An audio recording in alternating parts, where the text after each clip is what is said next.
अखिल भूमंडलीय सर्व शिरोमणि मुनि समाज के संस्थापक आदि मुनीश्वर योगेश्वर सदगुरुदेव शिव मुनि महाराज की जय। उपस्थित मुनि वृंद, साधु सज्जन वृंद, संत वृंद, साधक वृंद, आध्यात्म ज्ञान के जिज्ञासुओं और प्रेमियों, सभी श्रोता वृंद, आप सभी को मेरा कोटिशः नमन, सप्रेम जय जीव। तो आध्यात्मिक चर्चा चल रही है और हम लोग सदगुरुदेव शिव मुनि महाराज रचित ग्रंथ आत्मबल, मनोबल और इच्छा शक्ति के अंतर्गत अध्याय 1 पर चर्चा कर रहे हैं और आज हम लोग आगे चर्चा करेंगे। उसी अध्याय 1 की चर्चा चल रही है। तो कल जो पढ़े थे उसको 2 वाक्य पढ़ देते हैं ना। जहाँ आत्मा नहीं है वहाँ कोई शक्ति नहीं है और वहाँ कोई काम नहीं हो सकता। आत्मा ही या जीव ही सबका नियंता है ना। तो आगे हम लोग पढ़ते हैं। आत्मबल सबका आदि प्रेरक है। छोटा शीर्षक दिए हैं गुरुदेव, आत्मबल सबका आदि प्रेरक है। घड़ी ही नहीं, संसार में जितने यंत्र, कल, इंजन और बड़े बड़े कारखाने हैं, सबका चलाने वाला, सबका आदि प्रेरक यही जीव या आत्मा है। यहाँ यह प्रश्न हो सकता है कि कल पुर्जों को चलाने वाला हाथ है, वह शरीर के अंग हैं, अतः तमाम कल पुर्जों, इंजनों और कारखानों को चलाने वाला जीव या आत्मा को न कहकर शरीर को क्यों न कहा जाए। अब बात विचित्र हो गई है ना। सदगुरुदेव कह रहे हैं घड़ी ही नहीं, संसार में जितने यंत्र, कल, इंजन और बड़े बड़े कारखाने हैं, सबका चलाने वाला, सबका आदि प्रेरक यही जीव या आत्मा है। तो यहाँ पर कुछ प्रश्न उठ सकते हैं। कह रहे हैं गुरुदेव, कलपुर्जों को चलाने वाला हाथ है और शरीर के अंग है। तो गुरुदेव के कहने का मतलब है, तो लोग कहेंगे अगर कि कलपुर्जों को चलाने वाला तो हाथ है, वह शरीर के अंग है, अतः तमाम कलपुर्जों, इंजनों और कारखानों को चलाने वाला जीव या आत्मा को न कहकर शरीर को क्यों न कहा जाए। गुरुदेव कह रहे हैं जीव या आत्मा को न कहकर शरीर को कहा जाए, यह ठीक नहीं है, मतलब है ना। आगे कहते हैं, लाठी से लोग मारते हैं, लेकिन कोई नहीं कहता कि लाठी ने मारा, किंतु कहा यह जाता है कि लाठी से मारा, है ना। लोग देखते हैं ना, लोगों को लाठी से यदि कोई मारते हैं, लोग यह नहीं कहते कि लाठी ने मारा, लोग तो यही कहते हैं कि लाठी से मारा, है ना। तो अपनी इच्छा से किसी को नहीं मारती लाठी, अपनी इच्छा से किसी को नहीं मारती। लाठी में इच्छा नहीं है क्योंकि वह जड़ है।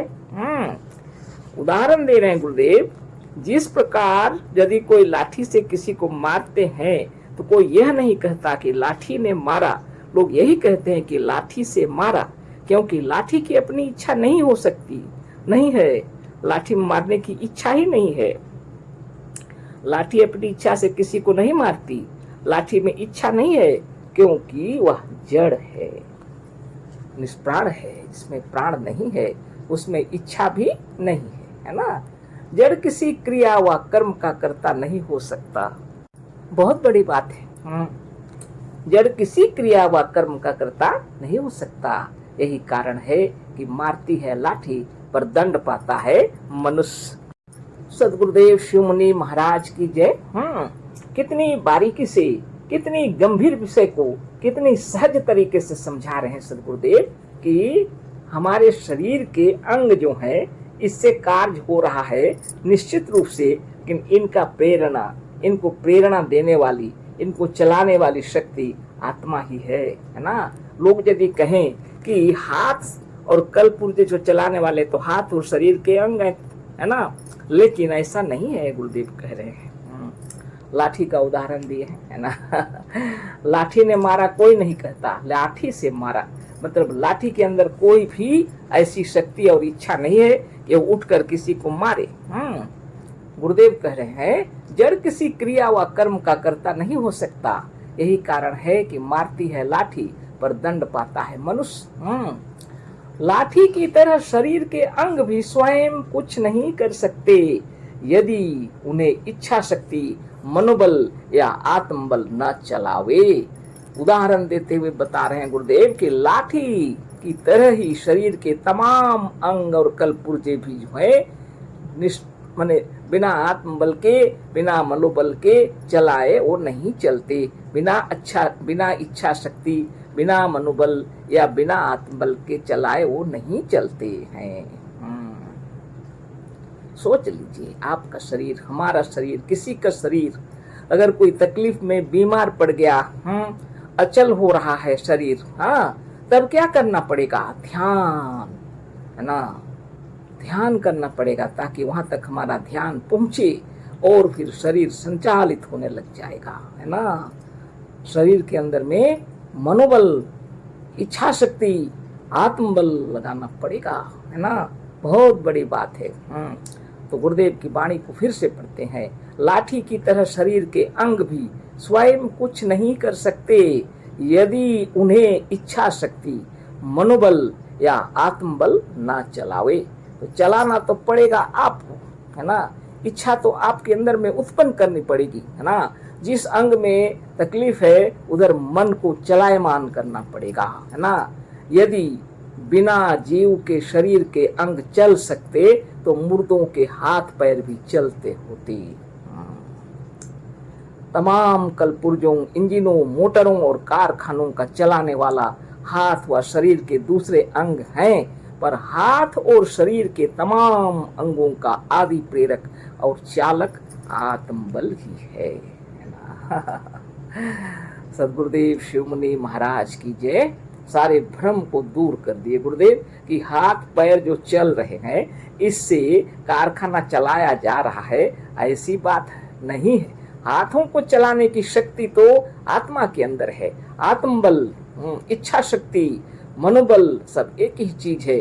जब आत्मा में इच्छा उत्पन्न होती है तब हमारा कार्य आरंभ होता है, तब हमारे शरीर हिलते डुलते हैं, तब हमारा शरीर कार्य करने लगता है, तब हमारे शरीर से कोई कार्य करते हैं हम लोग, है ना। तमाम कलपुर्जों, इंजनों, मोटरों और कारखानों को चलाने वाला हाथ व शरीर के दूसरे अंग हैं, पर हाथ और शरीर के तमाम अंगों का आदि प्रेरक और चालक आत्मबल ही है। बहुत सुंदर विचार। मुर्दों के हाथ पैर भी चलते होते यदि उसके अंदर में इतनी शक्ति होती, बिना जीव के चलता तो मुर्दों के शरीर भी चलते, पर ऐसा तो कभी देखा नहीं गया। जब शरीर में जीव होता है तब शरीर के अंदर के सारे कलपुर्जे कार्य करते हैं, जब उसमें चलाने वाली शक्ति होती है ना। गुरुदेव के शब्दों को फिर से पढ़ते हैं। लाठी की तरह शरीर के अंग भी स्वयं कुछ नहीं कर सकते यदि उन्हें इच्छा शक्ति, मनोबल या आत्मबल न चलावे। यदि बिना जीव के शरीर के अंग चल सकते तो मुर्दों के हाथ पैर भी चलते होते। तमाम कलपुर्जों, इंजनों, मोटरों और कारखानों का चलाने वाला हाथ व शरीर के दूसरे अंग हैं, पर हाथ और शरीर के तमाम अंगों का आदि प्रेरक और चालक आत्मबल ही है। धन्य धन्य सदगुरुदेव शिवमुनि महाराज की जय। और आगे हम लोग पढ़ते हैं। आगे शीर्षक है जीव सबका रचयिता है। छोटा शीर्षक देते हैं और बताते हैं विशेष करके, है ना। जीव सबका रचयिता है। जिन बड़ी बड़ी फैक्ट्रियों और कल कारखानों को देखकर आप आश्चर्यचकित हो जाते हैं, जिन व्योमयानों और रेडियो के व्याख्यानों और चित्रों को देखकर आप दंग रह जाते हैं, वह सब आत्मा ही के चलाने से चलते हैं। इतना ही नहीं, ये आत्मा ही के बनाने से बने भी हैं, आत्मा के ही आविष्कार करने से आविष्कृत हुए हैं और आत्मा ही के नियंत्रण में उसी की इच्छा पर चल रहे हैं। यह आत्मा ही, यह चेतन तत्व ही सबका उत्पादक, सबका रचयिता, सबका नियंता और सबका बनाने वाला है। सदगुरुदेव शिवमुनि महाराज की जय। सबका रचयिता जीव को बतला रहे हैं। जीव ही सबका रचयिता है। जिन बड़ी बड़ी फैक्ट्रियों और कल कारखानों को देखकर आप आश्चर्यचकित हो जाते हैं, जिन व्योमयानों और रेडियो के व्याख्यानों को और चित्रों को देखकर आप दंग रह जाते हैं, वह सब आत्मा ही के चलाने से चलते हैं। जो भी है ना जब आप चलाएंगे तो चलेगा। इतना ही नहीं, ये आत्मा ही के बनाने से बने हैं, सबको पता है। जितने फैक्ट्री हैं, कल कारखाने हैं, है ना, और जितने प्रकार के व्योमयान, रेडियो हो और टीवी हो, जो भी आप देख रहे हैं, है ना, मोबाइल हो, कौन चला रहे हैं? आप चला रहे हैं। और किसने बनाए हैं? सबको मनुष्य ने बनाए हैं। इतना ही नहीं, ये आत्मा ही के बनाने से बने हैं। इस आत्मा ने बनाए हैं, है ना, आत्मा ने आविष्कार किए हैं, है ना, आत्मा ही के आविष्कार करने से आविष्कृत हुए हैं और आत्मा ही के नियंत्रण में उसी की इच्छा पर चल रहे हैं। आविष्कार करने वाली शक्ति आत्मा ही है। आविष्कृत हुए हैं आत्मा द्वारा और उसी के नियंत्रण में रहते हैं, है ना। और चलाने की इच्छा हुई तो चलाए, बंद करने की इच्छा हुई तो बंद किए। आपने आविष्कार भी किया और ऐसा बनाया कि जब चलाएंगे तो चलेगा, जब चाहेंगे तो बंद कर देंगे। यह आपके ऊपर निर्भर करता है ना। महान आत्मा, आत्मदेव की महिमा अपार, है ना, आत्मदेव की जय, है ना। यह आत्मा ही, यह चेतन तत्व ही सबका उत्पादक, सबका रचयिता, सबका नियंता और सबका बनाने वाला है। बहुत बड़ी बात है। सदगुरुदेव की महिमा ही अपार है, अपरंपार है। सदगुरुदेव शिव मुनि महाराज की जय। अगर आप नित्य योगाभ्यास करते हैं और सदगुरुदेव शिव मुनि महाराज के इस फिलोसफी को जानते हैं कि जीव ही सर्वश्रेष्ठ है, तो आत्मबल, मनोबल, योग बल, ज्ञान बल आपका बढ़ जाएगा, है ना। आपकी इच्छा शक्ति, आपका मनोबल, आपका आत्मबल सर्वश्रेष्ठ है। यह जानते हुए ही आप अनेक तकलीफों से अपने आप को मुक्त कर लेंगे, है ना। बहुत बड़ी शक्ति है। इसीलिए सद्गुरुदेव इतने तरीके से आपको समझा रहे हैं। यह आत्मा ही, यह चेतन तत्व ही सबका उत्पादक, सबका रचयिता, सबका नियंता और सबका बनाने वाला है। आप यदि इच्छा नहीं करेंगे तो कोई चीज नहीं बनेगा, है ना। आपकी इच्छा से सब कुछ बना, आविष्कार किए हैं आपने। आविष्कृत किए हुए चीजों को नियंत्रण में रख सकते हैं आप ही। जब इच्छा होगी चलाएंगे, जब इच्छा होगी बंद रखेंगे, आपकी इच्छा। इतना ही नहीं, अखिल विश्व ब्रह्मांड के अंदर आप जब रह रहे हैं, है ना, सोच लीजिए जागृत, स्वप्न, सुषुप्ति, तुर्य आपकी रचना है ना। जब इच्छा हो रही है, कार्य व्यस्त है और थक गए तो सोने की इच्छा होगी तो सो जाएंगे। जब थके हुए हैं सो जाएंगे, जब थकावट दूर होगी जग जाएंगे। सब आपने बनाए हैं, है ना। धन्य धन्य सद्गुरुदेव शिव मुनि महाराज की जय। सबका चेतन तत्व के ऊपर, अपने आप के ऊपर अगर अधिकार हो तो वो विश्व को जीत सकते हैं। यह आत्मा ही, यह चेतन तत्व ही सबका उत्पादक, सबका रचयिता, सबका नियंता और सबका बनाने वाला है। इसी पर ध्यान लगाने के लिए गुरुदेव साधन, ध्यान और तपस्या बतलाए, है ना। साधन, ध्यान और तपस्या से अपने आप को समझ लेना चाहिए। क्या जागृत, क्या स्वप्न, क्या सुसुप्ति, क्या तुरीय अवस्था, क्या स्थूल शरीर और क्या सूक्ष्म शरीर, क्या स्थूल जगत और क्या सूक्ष्म और मनोमय जगत। अगर आप चाहें तो सबको अपने नियंत्रण में रख सकते हैं, है ना। इसके लिए आपको योगाभ्यास करना पड़ेगा, साथ ही अष्टांग योग का पालन करना पड़ेगा। तो बहुत मार्के की बात है। यह आत्मबल, मनोबल और इच्छा शक्ति किताब आपके पास होगा। आप नित्य थोड़ा थोड़ा अध्ययन कीजिए और ये चर्चा तो चलती रहेगी।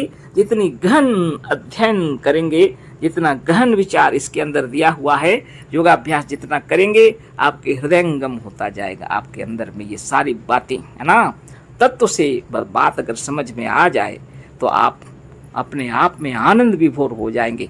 किताबें पढ़ते पढ़ते समाधि स्वरूपस्थ हो जाएंगे। तो आज इतना ही, कल फिर चर्चा करेंगे। अशेष धन्यवाद, कोटिशः नमन, सप्रेम जय जीव। सद्गुरुदेव शिव मुनि महाराज की जय।